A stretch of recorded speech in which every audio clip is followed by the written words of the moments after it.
8 апреля в Бишкеке прошел крупнейший международный энергетический форум под названием «Трансформация энергетического сектора Кыргызской Республики на пути к доступной и устойчивой энергии будущего». Главный вопрос повестки дня – назревшие реформы в энергетической отрасли.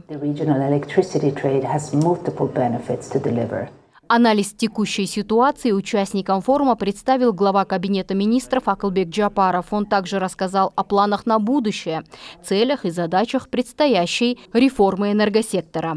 Будут запущены 100 мегаватт малых и средних ГЭС к 2026 году, включая 1 миллиард киловатт-час энергии по программе «Зеленый миллиард». Будут запущены цельные солнечные проекты до 700 мегаватт к 2030 году. Будут обеспечены экономически обоснованные и прозрачное тарифообразование. Будут созданы не менее 5000 новых рабочих мест в сфере ВИА и энергоэффективности.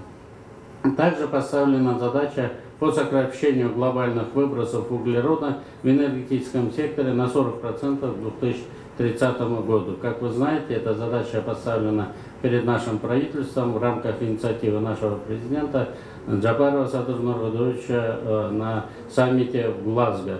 По оценкам Кабинета министров, реформы обойдутся в 14 миллиардов долларов. Сумма для страны колоссальная, потому для старта масштабных преобразований было крайне важно заручиться поддержкой международных финансовых организаций.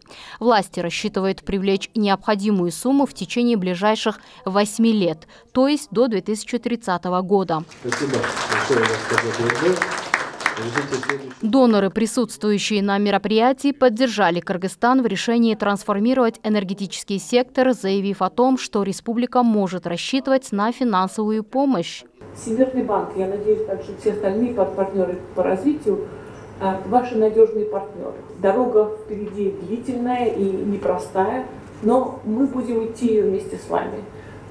Всемирный банк уже имеет большой портфель операций в энергетическом секторе, и мы с удовольствием существенно увеличим, удвоим, утроим этот портфель для того, чтобы поддержать эту повестку. Мы согласны и с удовольствием будем представлять вам международный опыт. Говорила Анна Бердая об этом, что, пожалуйста, весь международный опыт в вашем распоряжении. Мы привезем вам любых экспертов, которые помогут вам принять то решение, которое важно для Кыргызской республики. Вместе с тем, помощь не должна стать дополнительным бременем для энергосектора Кыргызстана, отмечают представители донорских организаций. Это важно, поскольку долги отрасли оцениваются в 1,5 миллиарда долларов, что составляет 20% ВВП страны. Иностранным партнерам было важно услышать, как власти Кыргызстана намерены добиться рентабельности в секторе. Для республики это острый социальный вопрос, который напрямую касается тарифов на электроэнергию. Тема их пересмотра поднималась неоднократно, но власти Кыргызстана четко объяснили свою позицию. Тарифы для бытовых абонентов не будут повышаться до 2025 года. Предусмотрена лишь ежегодная их корректировка с учетом инфляции. Уже опережая возможные повышения тарифов, президент Кыргызской республики Садыр Нургадович Джапаров принял указ, где он понизил стоимость электроэнергии с 70 тыйнов до 50 тыйн для 110 тысяч семьям нашей страны. Это говорит о том, что мы уже заранее уже готовимся к таким возможным реформам, заранее уже готовимся к повышению тарифа на электроэнергию.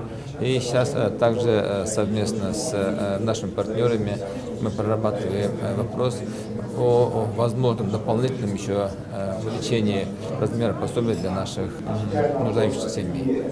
Страна не будет зарабатывать на гражданах. Кабинет министров намерен развивать экспортный потенциал республики и покрывать все издержки за счет продажи электроэнергии за рубеж и, безусловно, получать прибыль. Мы должны зарабатывать прежде всего на экспорте. То есть экспорт — это уже другой будет тариф.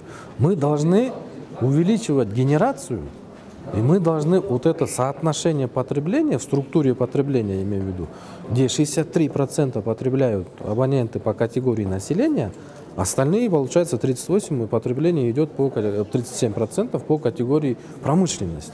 Мы должны это явление, получается, поменять. То есть наша задача на сегодняшний день не сдерживать рост экономики. Наша задача открывать новые предприятия и снабжать эти предприятия электрической энергией. Соответственно, оттуда зарабатывать по более рентабельному тарифу за счет продажи электрической энергии и путем этого развивать энергетический сектор.